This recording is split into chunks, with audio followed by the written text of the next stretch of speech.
This podcast is not a substitute for a relationship with your mental health professional. Hey, family.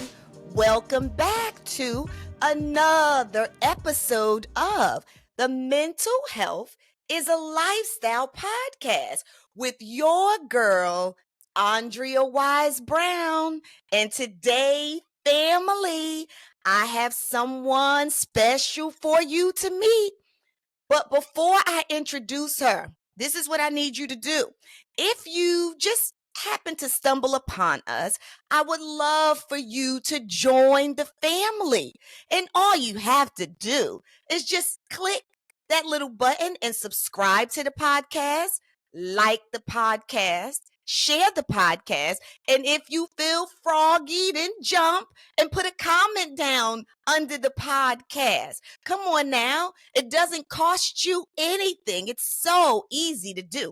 And I want you to be a part of the family. But today, we are going to get into it.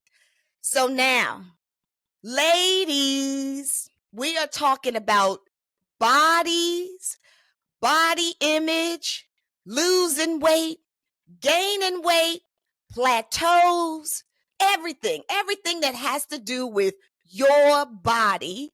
So let me introduce our expert who's here with us today. And family, y'all know I need to put on my little readers now. I know TT can't really, she could see, but you know what I'm saying.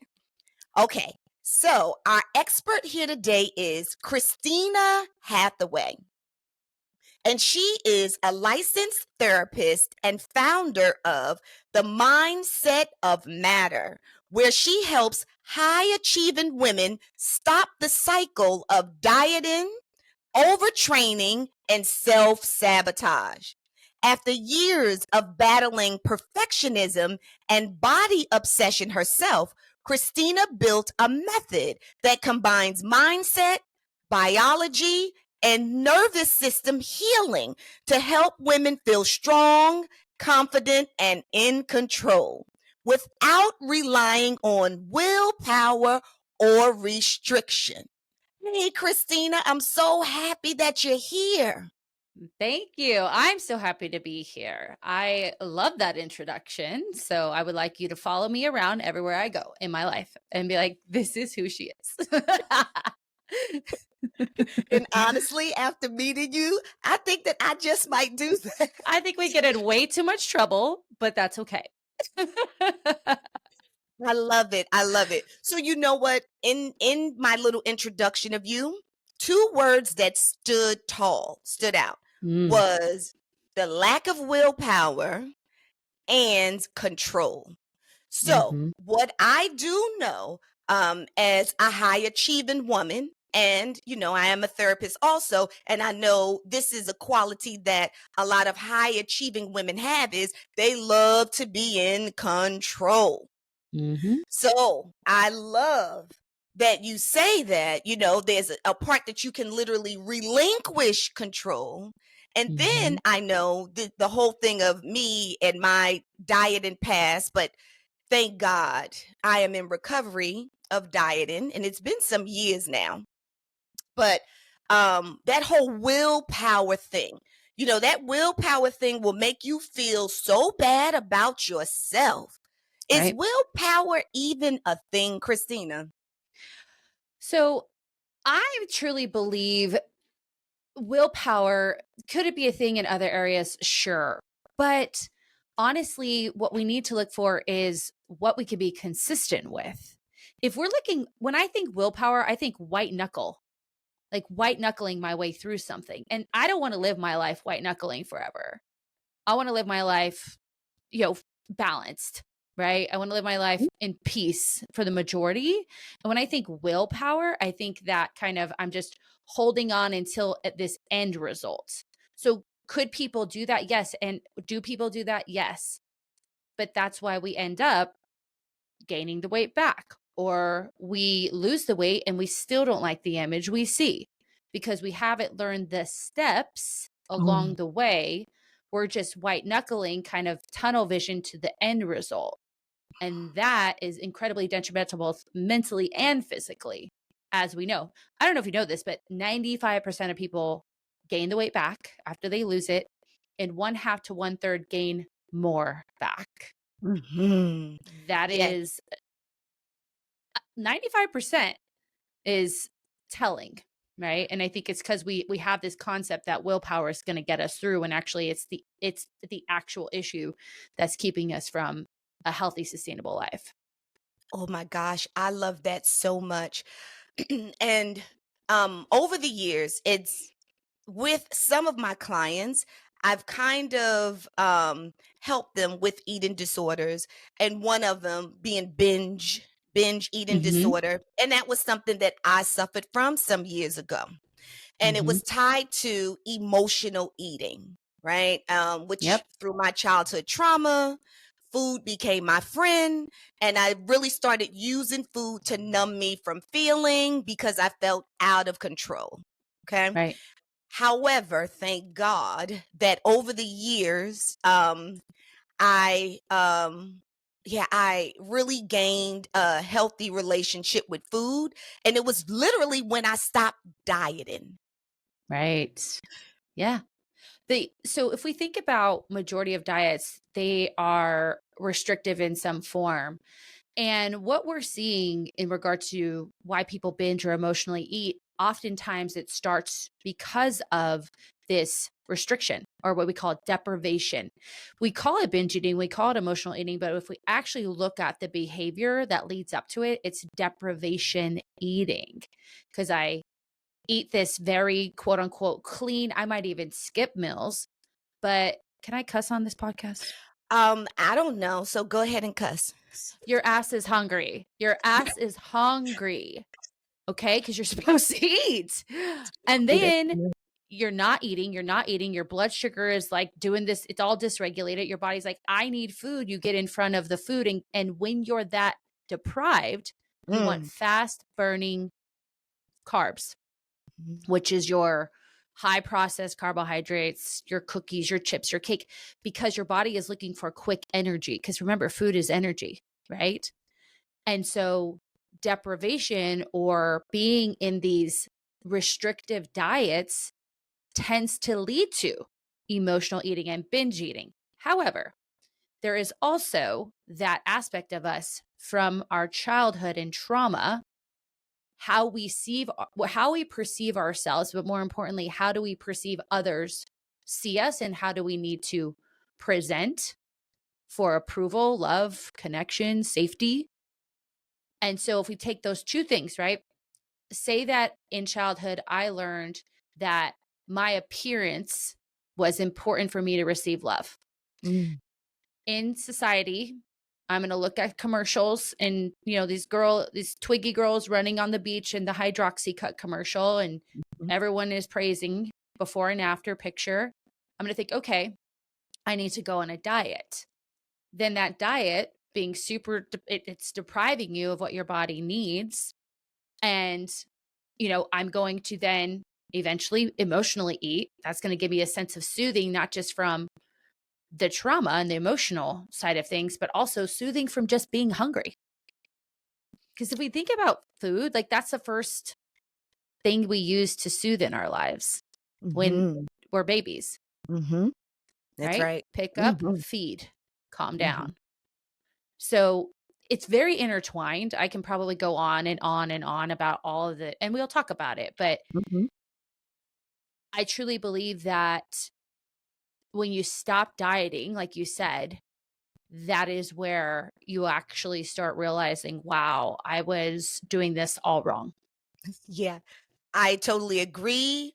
When you diet, so like you said, I love that you had that statistic because I know for sure that dieting makes you gain weight because after you finish, you know what I say? I say it's like holding your breath. Yeah, because you can't live like that. You can't sustain it. So it's like, oh my God, I need to diet for whatever reason, right? Body image, how I feel about my Mhm. whatever the thing is. I'm too Yep. big, whatever. And then you go on a diet that's really restrictive and you hold your breath. So what happens when you come up for air? You eat Right. every freaking thing in sight, and then you want to Yep. start again on Monday. Then you want to start again on Monday. So you do it again, and you do it again, and then you're steady gaining and gaining and gaining. Mm-hmm. Yeah, that's a horrible cycle. There's a physiological response that happens there because we did studies in World War II and then also the Minnesota study where we restricted calories from, I'll use the World War II study. We restricted calories from the soldiers while they were still active, and they studied their behavior. And what happened was as they became more, more calorie deprived, they started obsessing over food. They started to hoard food. And then even, this is the kicker, even when they started to receive the amount of food that they should be receiving, their body did not, the signals. So when you're hungry, you get a signal from ghrelin, the hormone that I'm hungry, and then leptin when I'm full. But because they've been so deprived, it took months, upwards to almost a year, for their body to stabilize. So when they start eating, they would eat these big meals and still not be satisfied. So if we think about that for the regular person, I'm starving, I'm holding my breath, right? And there's actually an adaptation that your body does that when you finally feed yourself again, you're going to overdo it because it's making up for that deprivation, which I don't think a lot of people realize. Like, that's by design, but you can do it in a right way. But what we're talking about, obviously, is the wrong way. Absolutely. And when you tie shame to eating, girl, that also is one of those things because, that's why I try to tell people, stop shaming children, calling them fat and you need to lose weight, and then they'll find the kids hiding food under their beds and they've come in my office, right? Or in the closet, and then they punish them for that. But it's like, no, you don't understand that you're creating this, because when you create that shame and the deprivation, as soon as the child gets some space to try to take care of themselves, they're going to overdo it. So you're really creating more of an issue than there was initially, because acceptance and love is really the cure. And Thank you. some structure. Yeah. Well, and I always tell people, like, your binge eating, your emotional eating is actually a solution to a much deeper issue. Your feelings of not feeling loved or secure, then what do we do in an effort to receive that? Maybe we are perfectionists, right? Maybe we are the overachiever getting the grades. I only feel love and secure when I hit the home run. I only feel love and secure when I'm acting like everything is okay. I'm only loved and secured when I'm taking care of everyone else's needs. But that burns out. So the binge eating or the emotional eating comes in to kind of say, don't worry, I got you. I'm going to put out the fire of your exhaustion of trying to meet everyone else's needs, as I'd already mentioned. Yes. And it's a solution to a greater problem, which is that greater problem is trying to help you feel love, secure, and meet this unmet need. Absolutely. So much. It is a way to take care of ourselves. However, of course, it is an unhealthy way, in a dysfunctional way, but it is a way of taking care of yourself. And that's what I'll say to clients. Don't judge yourself. Don't talk negative, because it is really a way that the easiest way that you've found to take care of yourself. It's a pacifier. Yes. When babies cry and, they may have other needs, but instead of you addressing the need, you're feeding them or putting a pacifier. It's the same thing when it's like, just address the baby's need. They may just want you to walk around and hold them. Walk around and hold them. Correct. Thank you. It's interesting you bring this up. On my podcast, I have a co-host who has a 4-month-old. And we use the 4-month-old in a lot of these examples of, like, she knows when she's hungry. She knows when she's full.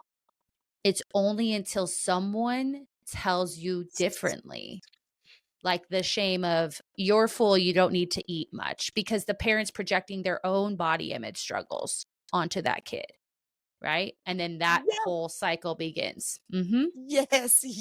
There's a lot of projection going on when the reality is, and because of fear, they won't release the sense of control and Mhm. accept and love and go in and just ask, what do you need? Put the food aside, put the diet aside. What do you need, my love? And then go in. And it could be a deep conversation. It could be so many things, but okay.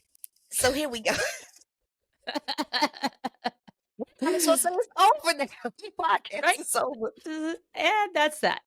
Have a nice day. No. If you just take Exactly. that segment, your life will change forever.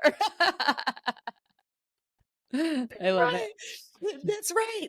Okay. All right. So, because one of my questions was going to be okay, but you know what? Here we go. I'm going to derail that.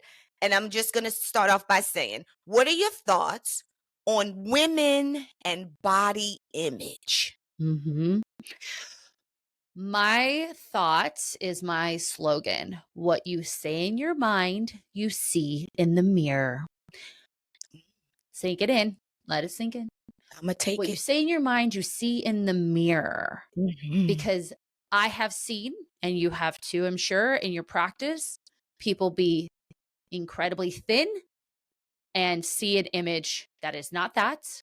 I have seen women in larger bodies be confident, accepting, loving, and being in a larger body doesn't necessarily mean you're an unhealthy person. There's actually a lot of studies that show that, an overweight person versus a, normal weight person, there's not a lot of variance unless there is a genetic component and things like that.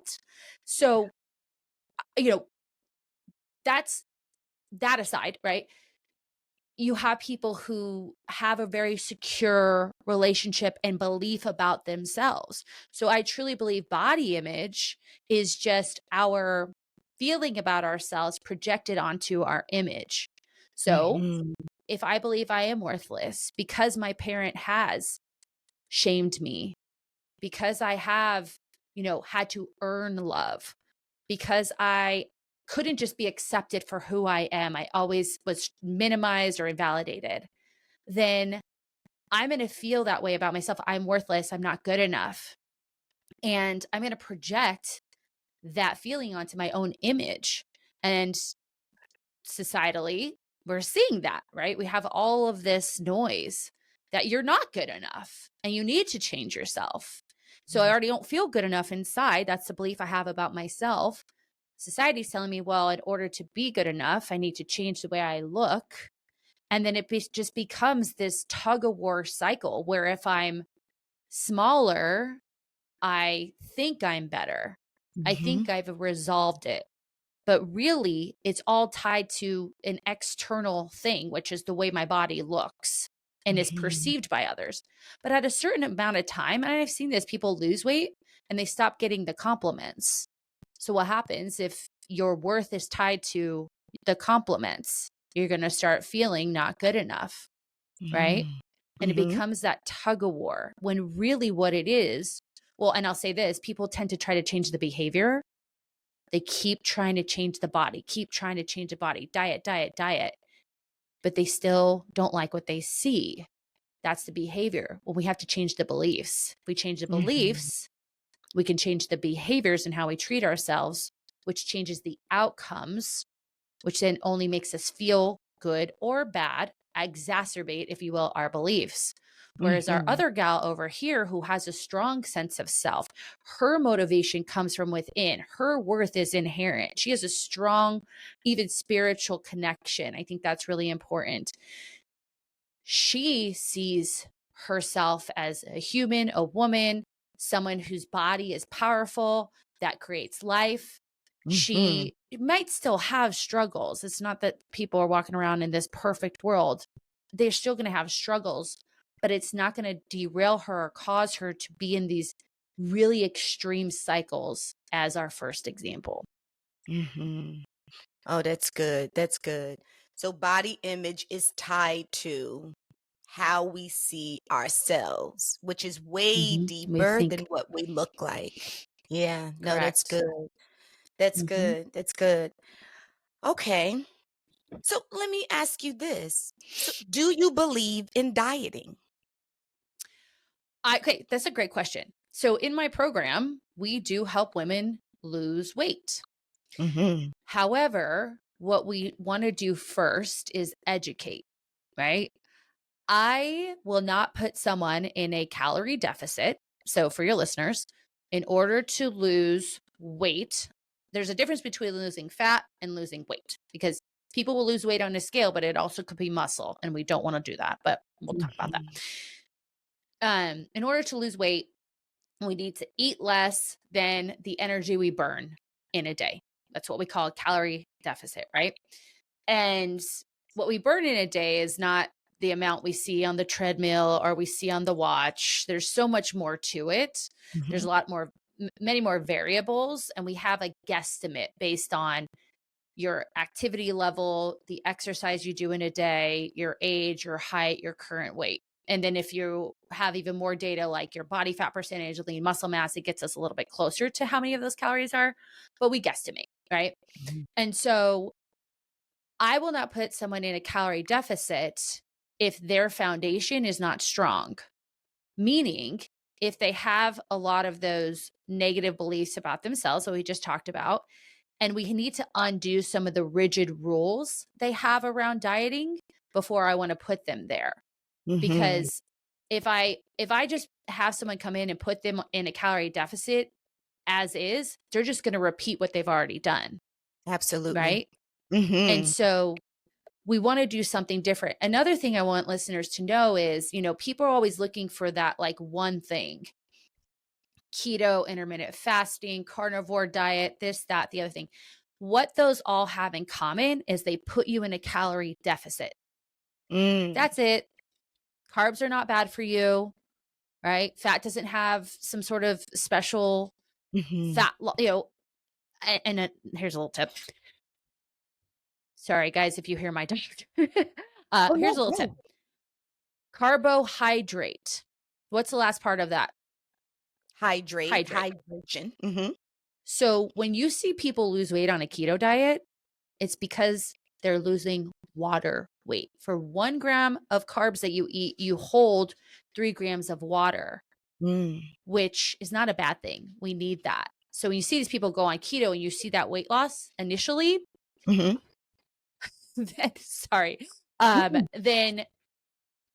they're only seeing that weight loss, that water loss. They're not necessarily seeing weight loss. So that is a thing. But coming back to your question, I will only put people in a calorie deficit when they're mentally and emotionally ready, and we've worked through some of these rigid rules around dieting that has only kept them stuck in the past.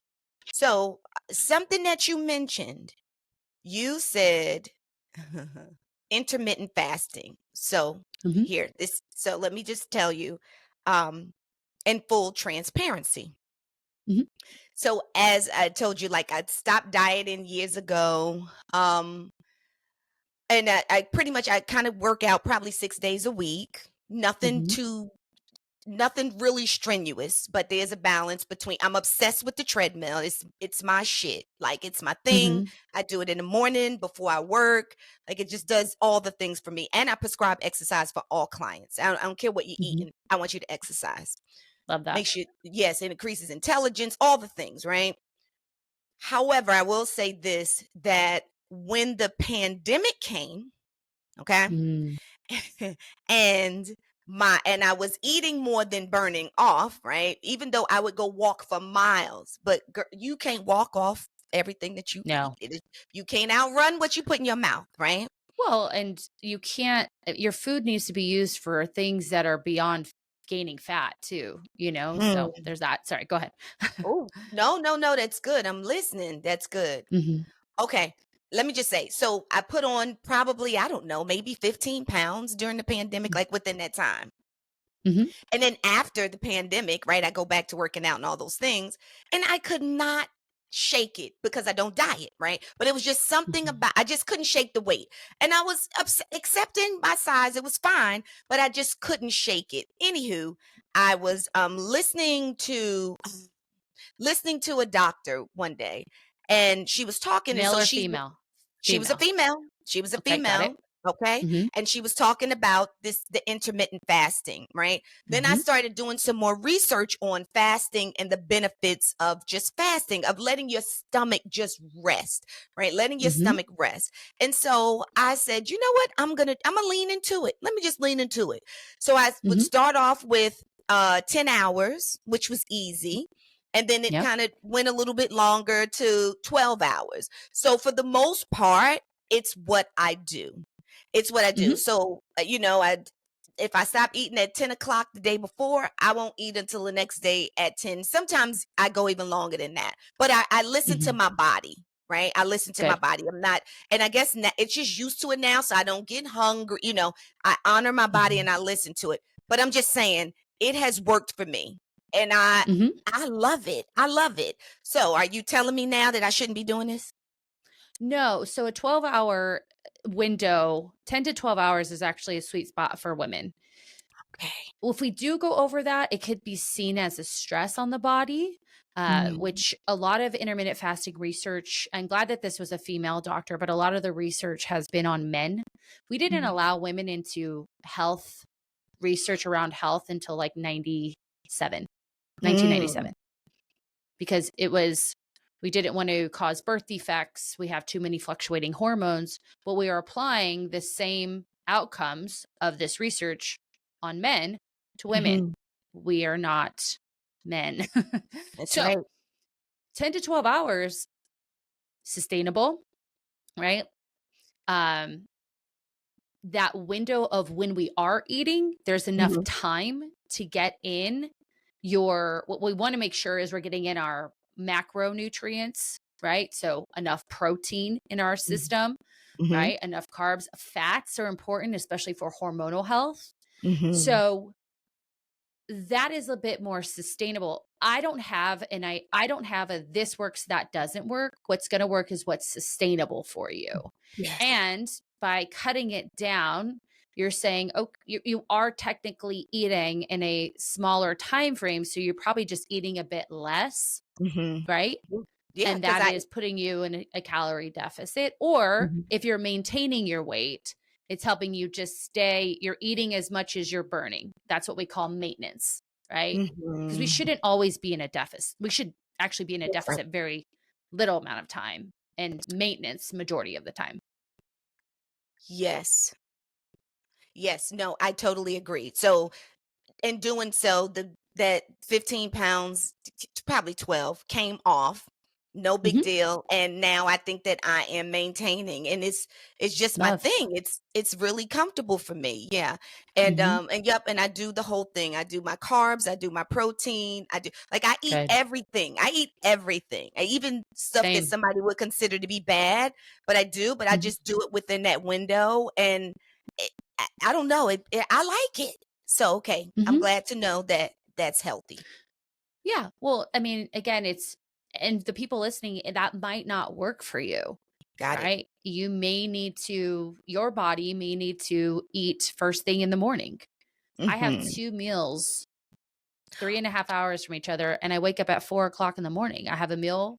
I shouldn't say meals. I have about 20 grams of protein and about 20 grams of carbs before I work out. Mhm. And then I work out, I walk my dog, get ready for the day, and then I have what you would consider like a breakfast meal, and that works for me. And that keeps me in a low body fat percentage, right? It keeps me um my blood sugar stable. I'm not saying like insulin issues. It keeps me from being fatigued, and that works for me. So Mhm. for everyone listening, it's what works for you. But Mhm. and more importantly, if a diet didn't work, so I hear this a lot. You might hear this too is, Okay. "Oh, well, I'm going to go back to keto cuz I lost weight on it." It's like, "Well, why do you got to go back to it then if it works so well?" It's good.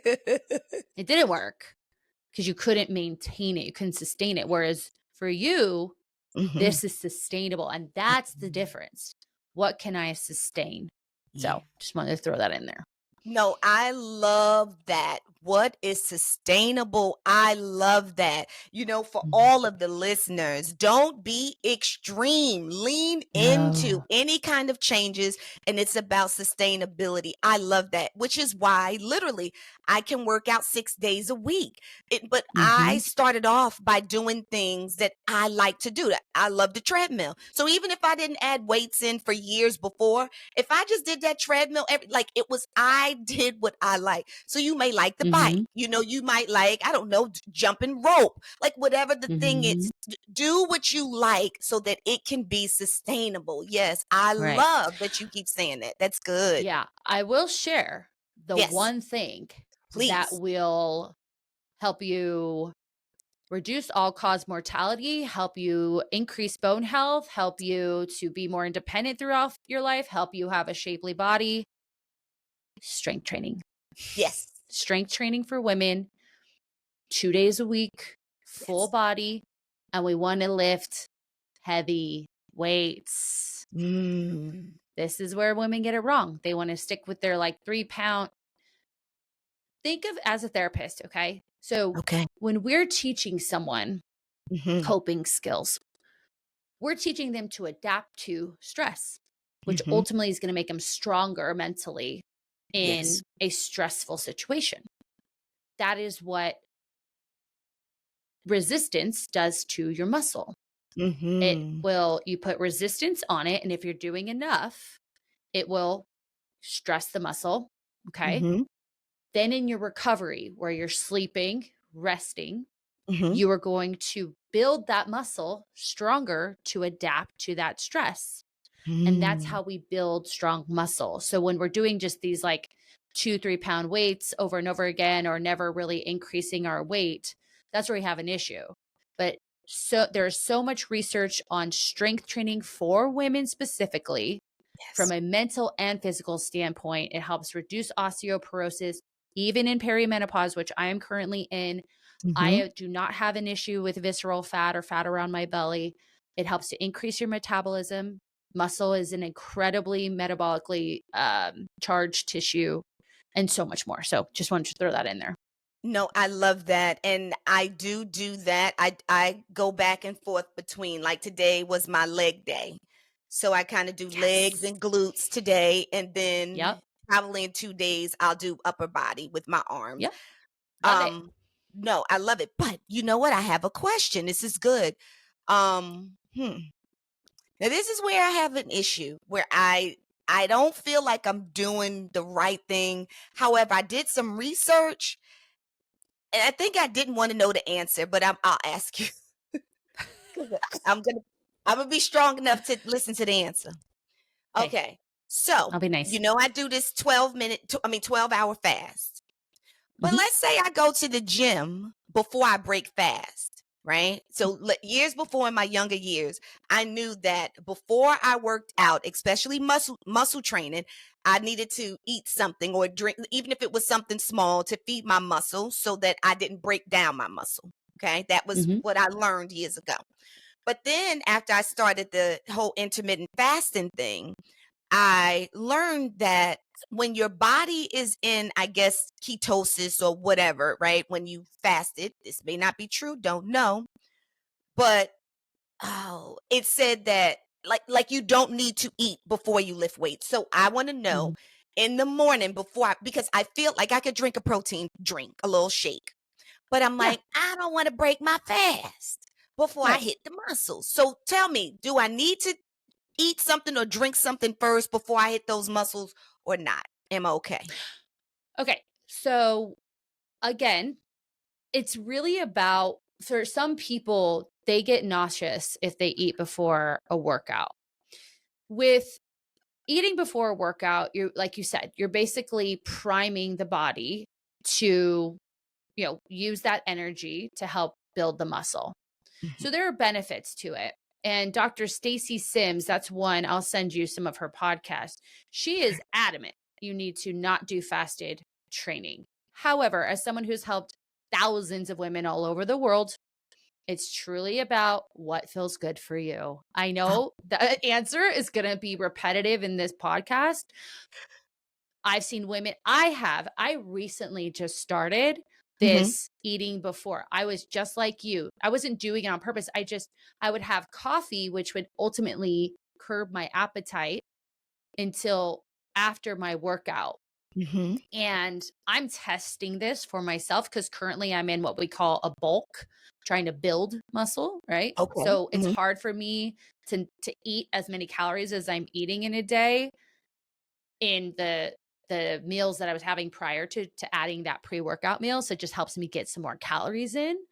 But from my experience of working again with thousands of women in many, many different continents, it's just what feels good to you. If you are like, I'm not white knuckling through this workout, I don't feel fatigued, I'm seeing progress in my lifts, I Mhm. like the way my body is progressing, Mhm. great.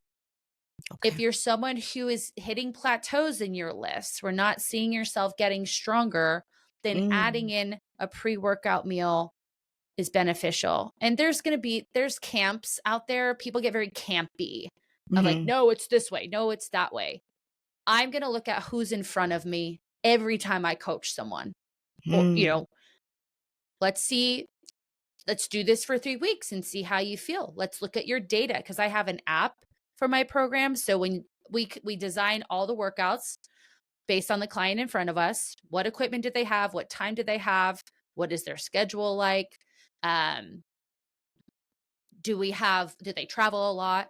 And we put it in the app, and then they can put in the app like their reps, their sets, and I can look at the difference at the workout week over week. So say that I have them add in the pre-workout meal and we're just seeing them get stronger and stronger, then maybe Mm. they keep doing that.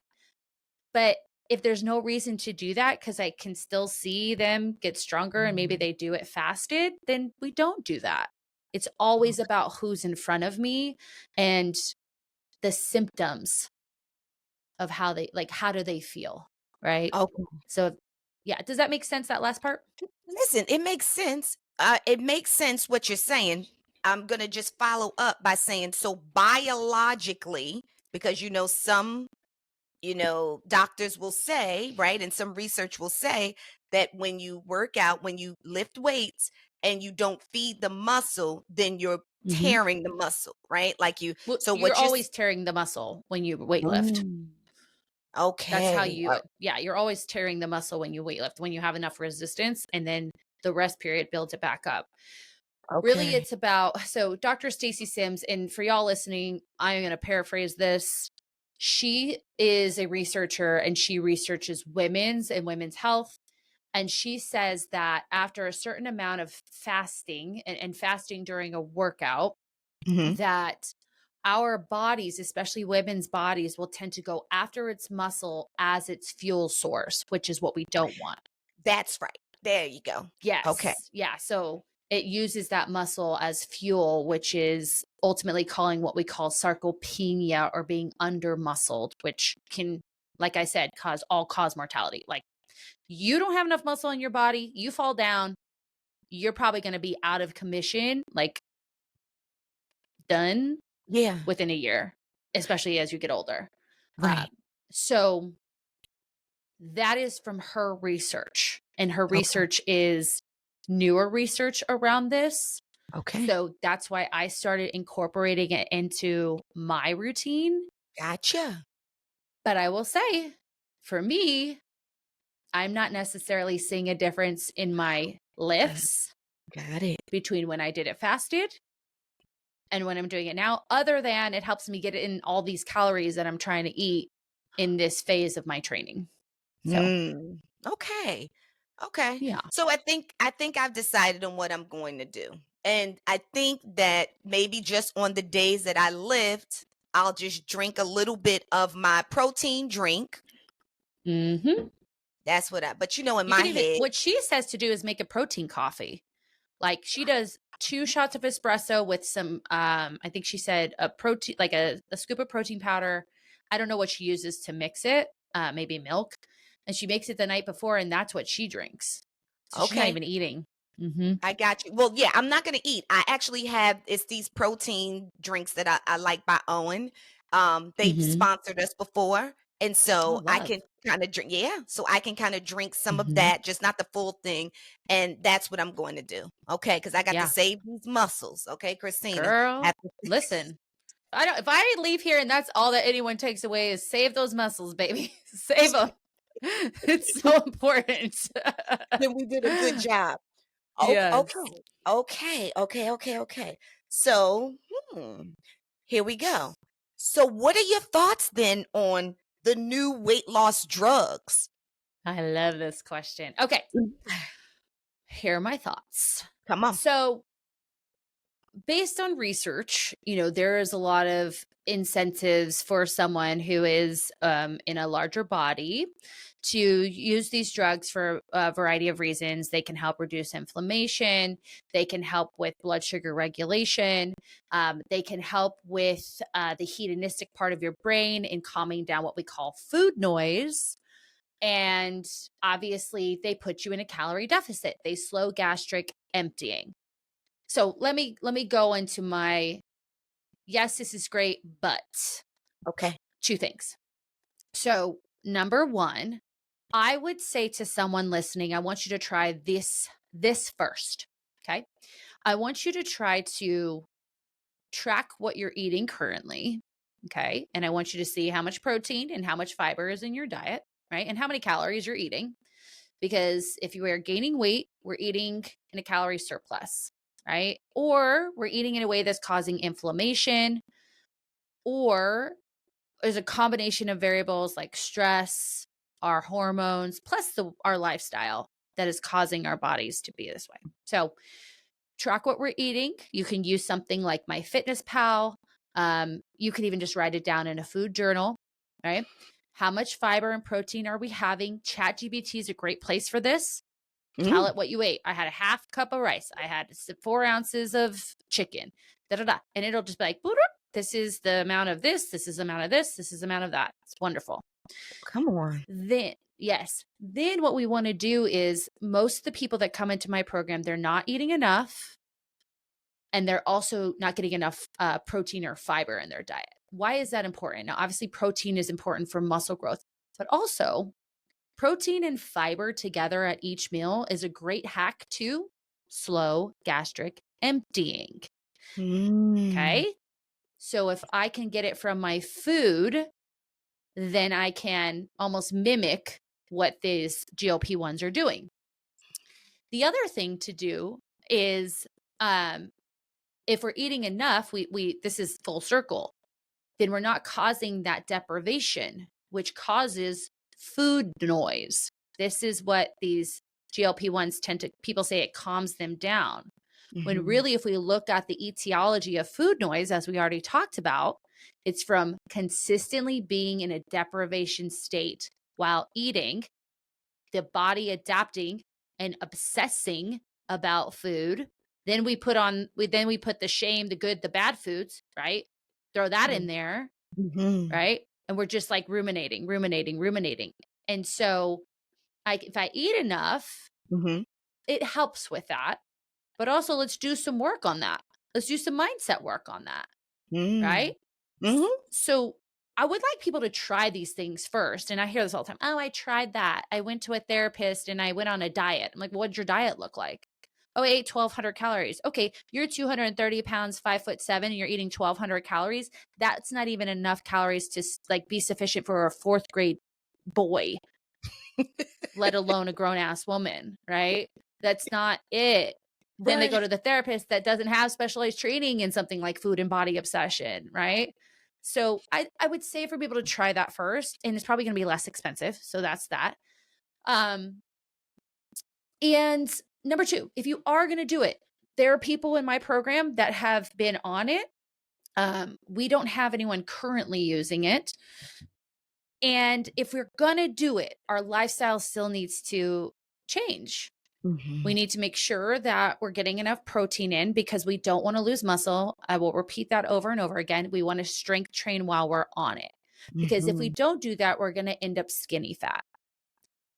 You're going to lose weight on the scale, but Mm, research is showing that upwards, I believe it's 30 to 35% of that weight is muscle.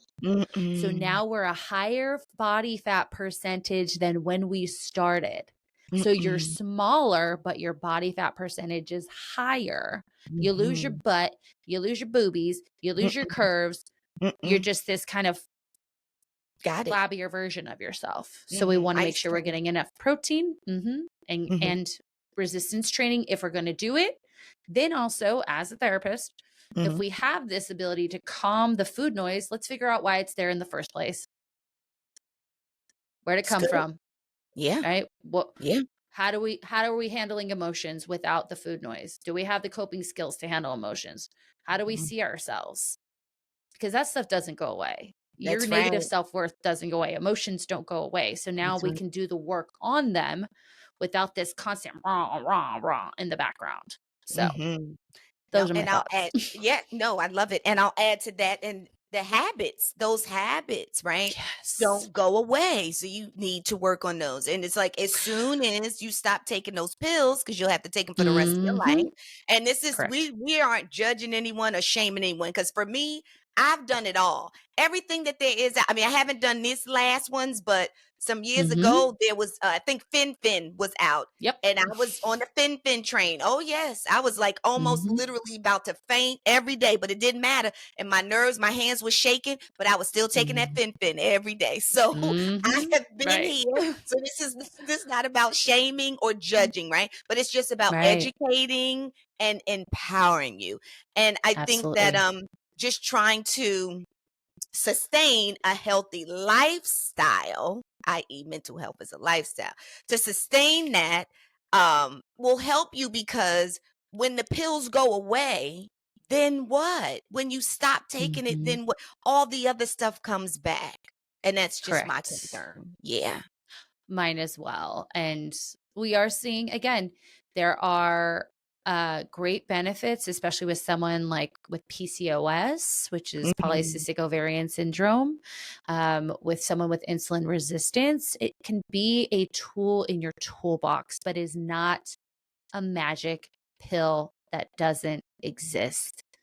It's a shinier pill Mhm. than the past because it's proven to be effective, but it can, without regulations and lifestyle changes, it can actually cause you to be more unhealthy or unhealthier afterwards, just because, again, that loss of muscle mass is a big deal, and women don't hear that they don't think muscle is a big deal. It's a really, really Big big deal. deal. I love it. Mhm. If we've learned nothing else today, family, muscle, muscle, muscle. So Mhm. listen, Christina, I'm going to say this to you because people have said this to me.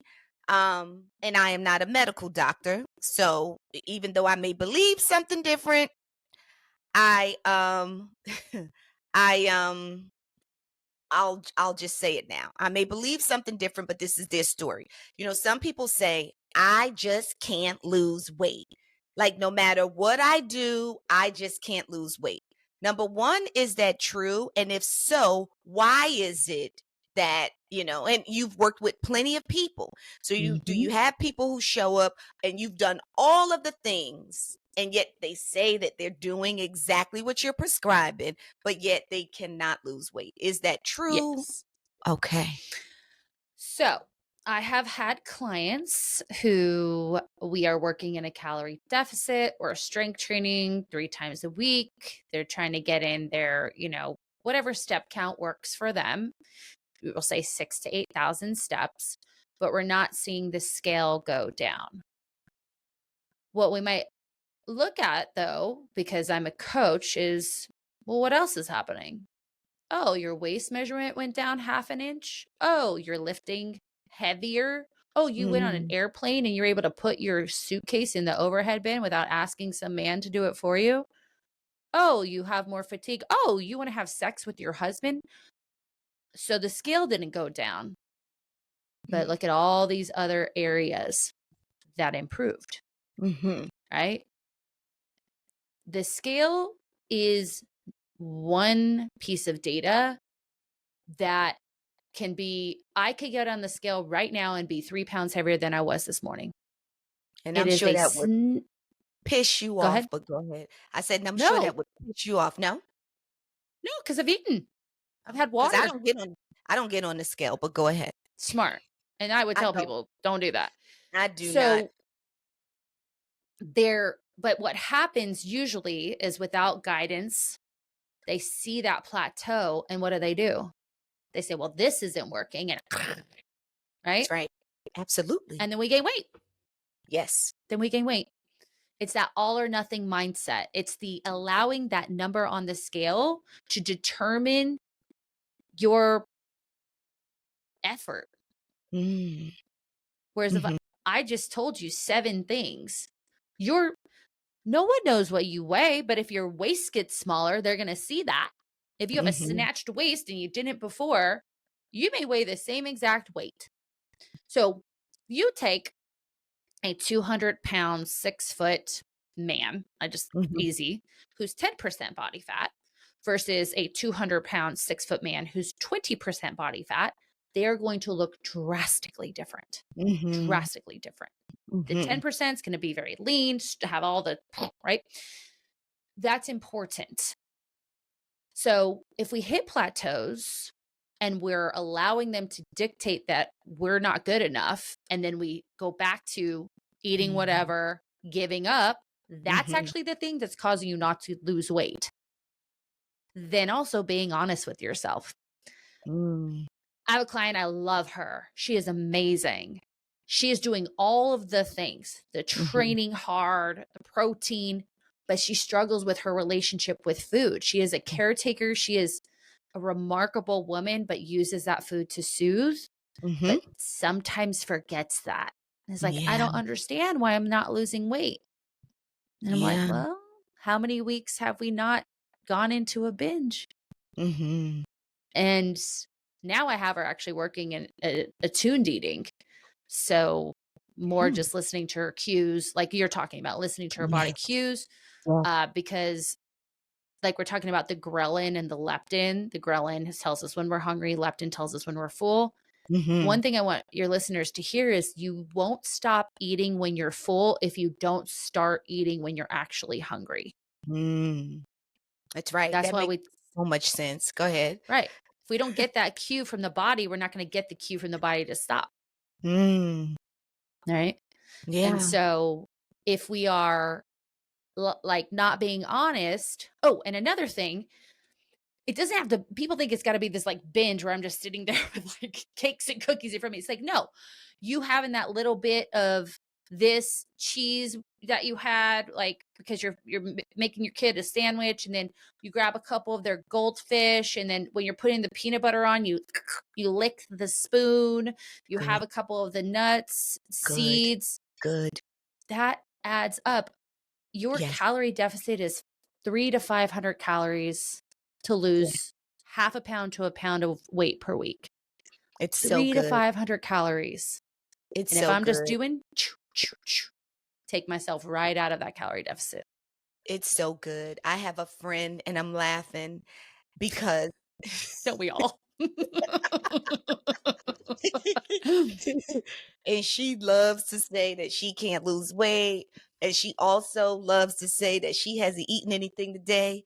And I've been with her from the time we woke up till about, and I've seen the grazing. That's right. It's called BLTs, the bites, licks, and the tastes. Oh, there we go. But I don't think, and I love her, but I don't think she counts the beef. Yes, ma'am. So good. That is so now, good. People are going to come at me. Okay. There are hormonal changes in perimenopause, right? Yes. Okay. However, and metabolically, yes. Yeah, and menopause. Metabolically, our metabolism doesn't change until we're roughly 65. What does change? Here we go again. Come on. We stop moving as much, and guess what we lose? Muscle. Muscle. Muscle. Do. Yeah. So we lose muscle, which makes our metabolism slow down. And then our Mm. estrogen, progesterone. Estrogen is a very anti-inflammatory hormone. So then we get a little bit more Mhm. inflammation, where estrogen is also a hormone that helps relieve stress. So we don't manage stress as much. So Mhm. what I'm saying is some of the lifestyle changes, we need to hack the body. And it's not going to look like you did in your 20s. Why would you want to? Like, you're not the same person. You wouldn't wear Mhm. the same clothes that you wore in your 20s. So why are you trying to look the same, you know? Mm. But that's just because I know people will come at me, but like, but what about there are certain health issues? We're not Issues. talking about those. That's right. Good, good, good. We're taking those Hmm. off the table. Yeah, we're Correct. talking about the average woman, who does not suffer from certain illnesses that a Hmm. side effect would be for you, or taking certain medications where a side effect would Correct. be for you to maintain water weight or whatever it is, right? Hmm. Okay, Exactly. there we go. No, you good. They're not going to come at you. Okay, so here we go. So we are ending here almost. Because you've answered all of those things. Okay. I have two more questions. One, this is a quick one. Okay. Is there a specific time of the evening that people should stop eating? I have my own answer, but you give me yours. Mhm. So, interestingly, especially if we're talking about perimenopause and menopause, if we have a little bit of a snack before we go to sleep, it'll help regulate our blood sugars and reduce the likelihood that we have that 2 to 3 o'clock wake. We've Mm. seen that. And I actually am someone who does that. I don't stop eating, but maybe an hour before I go to sleep because I have a snack. I have one of those ninja creamies. So I have a little ninja. Have you heard of this? Like No. protein ice cream? Oh, it's It's so good. you could get all these different recipes and you make this ice cream. I'll tell you afterwards. It's so good. Okay. So, however, and again, it's all about the person in front of me. I will have people who will wake up because they're too full and their digestion is working too much, right? Mm. And that will actually wake them up. We actually burn 60%, 60 to 70% of the calories that we burn in a day is our body at rest. Mm. Yeah, But people think I'm not moving, so I'm gotcha. not burning. No, that's where all that, remember we talked about that recovery of the muscle, Yes. recovery of your brain, getting that brain to Yes. not be inflamed from the Yes. day. All Yes. it's kind of your like revamp, like not revamping, but you're charging your Yeah, battery. recharging, Yeah. regeneration. I know that about the brain, but I didn't know that necessarily about the body burning those Hmm. calories. Oh, that's So good. I said I would say this, so I do want to kind of make it full circle. Uh-huh. 60 to 70% of the calories you burn or energy you burn in a day is at rest. We call that your resting metabolism or your basal metabolic rate. 20% is what we call NEAT, non-exercise activity thermogenesis. That's us talking with our hand, like grooving, petting Mhm. our dogs, doing the laundry. That's NEAT.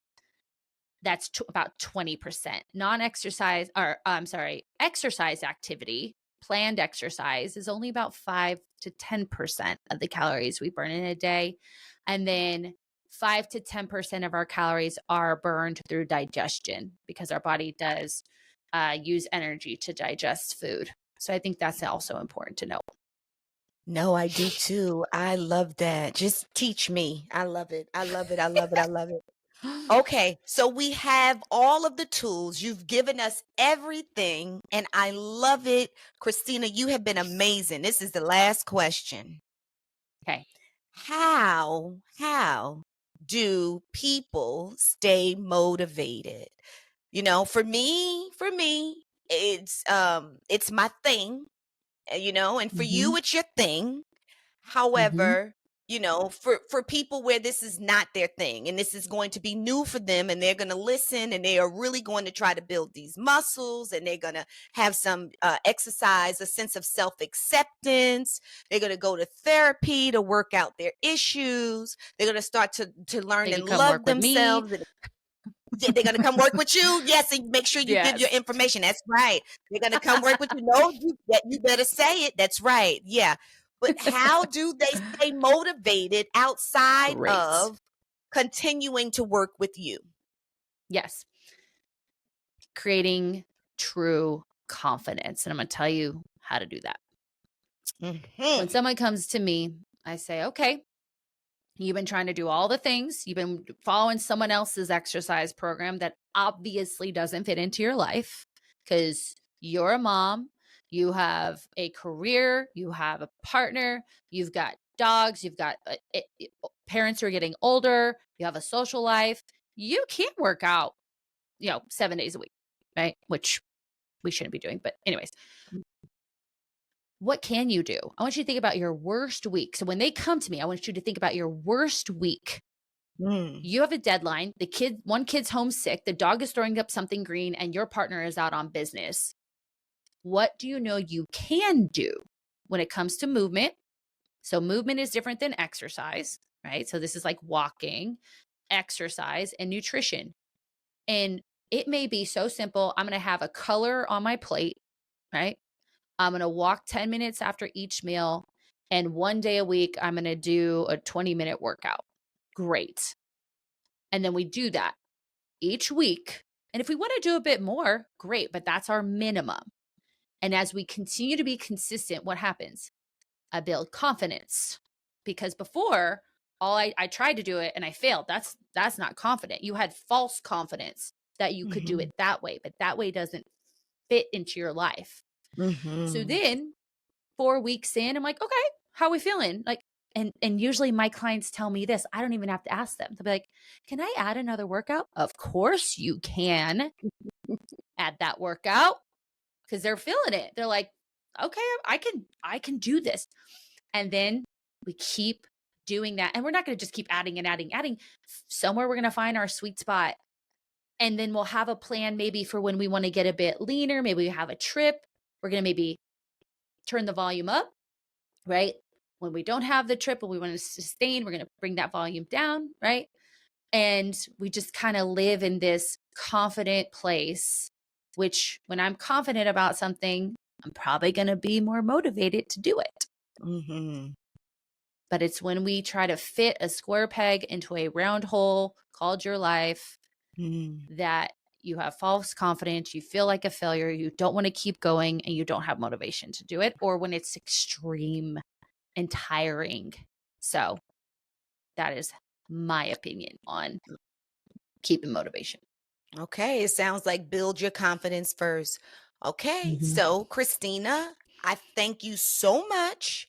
Before This is you so fun. tell us, I'm so serious. I thank you. It is really good to find another therapist. When I connect with other therapists or dietitians or nutritionists who get it, like who really get, exercise and dieting from a psychological perspective, it makes me so happy because that is the real. Like that is the Yes. real, and that is what's sustainable, and that's where real change occurs. So I love all of that. I want you to give the listeners your information so that they can follow you and they can get in touch with you. And especially if they want to work with you, they can get in touch with you because I know you have podcasts and social media. But just before you give us that, I want you to I don't want to hold back. I want you to give the audience the recipe to that ice cream that you're going to give me. Give it to them because I thought to myself, Okay. I said, no, she can't just give it to me. She has to give it to them too. Okay, go ahead. Okay. So you have to have the machine. It's called a Ninja Creamy. Oh, Ninja. Okay. Okay. Ninja Creamy. It's a machine. Okay. And then you do, oh God, my husband makes it for me now. It's 1 cup of the chocolate Fairlife milk, 20 grams of the the chocolate pudding mix, 20 grams of cocoa powder, and 1 serving of PB powder, like the PB Fit, which is that dried peanut butter. And then what you have to do is you freeze that. So you shake it up. It's these little containers that come with the machine. You shake it up, you put it in the freezer overnight. Then it's got to be 24 hours. And then you take it off and you put it in the machine. The machine whips it up. Take it out. You put a little bit more of that protein, the Fairlife chocolate milk, put it back on, and it just makes this like smooth chocolate peanut butter. And if you have like I have all these calories I'm eating. So you can do this mix in. You can mix in stuff. So if you want to put like a little small Reese's in there, something crunchy. I put last night some actual peanut butter. I was like, this is so good. Good. 25 grams of protein in that ice cream, and it tastes good. And That's that so is what we good. want. So that's my How- recipe. Okay, no, I love it. I got it. I'm going to rewind this like I have it. So, how many grams of protein should we be having a woman every day? So again, Depends. I don't want, it's going to scare people. The goal is 1 gram of protein per goal body weight. Okay. So if your goal body weight is 150, you need 150 grams. However, for those Okay. of you listening, you're like, I haven't even looked at protein. And if you're at like 60, don't try to do that. Maybe just try to get 70. And then we try to get 80 and be very, very aware of what is protein and what is not. Like peanut butter is actually a fat source. So Mhm. when we're looking at labels, where does the majority of the calories come from is really important, because a lot of Mhm. marketing is like high protein is like 3 grams of protein, where we want to have like 25 to 30 grams of protein per meal. Okay, I get it. I love it. Okay. Work Okay, up to so that though. yeah, work up to it. Okay, got it in my head. Okay. So, tell us, how can we find you? How do we stay connected? Yes. So on social media, so Instagram and YouTube, I'm Mindset of Matter Coaching. To work with me directly, you can go straight to my website and check out our programs. It'll link you right into a clarity call, or you can purchase the program there, mindsetofmatter.com. And we're also on TikTok at Mindset of Matter. So that is me. Oh, and if you want to throw another podcast into the mix, we have Mindset Mirror Connection, where I talk again about the mind body connection, and Dating Deja Vu, which is my relationship coaching podcast, because I'm a marriage and family therapist. So I love talking all things life, like your life, health, mental health, relational health, all of the things. Oh, that's so, so, so good. Well, thank you so much, Christina, for your time and your expertise. You were amazing today. And I know I'm going to see you again, because we also, not only are we both therapists, but we also both love reality TV. So we're going to do some recap. Get real. We're going to have some reality like tea. That's so good. Is that out there? That might be. I don't know if that's out there. We need to look at. Don't y'all listening, you better not trademark this. That's right, because it's ours. That's good. That's good. Yes, we have to check. Okay. So thank you so much for being here. And family, that was another episode of the Mental Health is a Lifestyle podcast with your girl, Andrea Wise-Brown. And family, I will see you next week on the next episode. And don't you ever forget, I love you.